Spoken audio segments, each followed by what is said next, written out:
అబ్రహాము వేకుని లేస్తాడు, అదిగో దేవుని దగ్గర మోకరించి ఆయనతో నడవడం మొదలు పెడతాడు. యోబు లేస్తాడు, బలిపీఠం గట్టి పిల్లలతో మోకరిస్తాడు. వీళ్ళంతా ఇల్లు లేనివాడు కాదు, కానీ దేవుని సందులో వాడు నివసించే అనుభవానికి రాగలిగారు. ఈ రోజున మీరు దూరాన్ని ఉన్నా, దగ్గరే ఉన్నా, ఒకవేళ మందిరానికి దూరంగా ఉన్నా దేవుని సందు మీ ఇంట్లో ఉంటుందిగా. మీరు దేవుని సందులో నాటబడిన వాళ్ళు అయి ఉండాలి.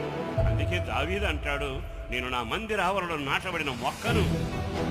క్షణం ఆగి ఆలకిస్తే ఎవరు బలవంతులు, ఎవరు బలాభివృద్ధి పొందుతారు? మొదటిది నాటబడవలసింది సన్నిధిలో. సన్నిధి అంటే పరిశుద్ధత, సన్నిధి అంటే యథార్థమైన జీవితం, సన్నిధి అంటే ప్రార్థనానుభవం, సన్నిధి అంటే నీ ముఖం ఆయన కనపడాలి, ఆయన ముఖం నీకు కనపడాలి. అక్కడ నాటబడ్డారట, బయలుదేరారు. వాళ్ళ మార్గంలో అలసిపోయామనే మాట లేదు.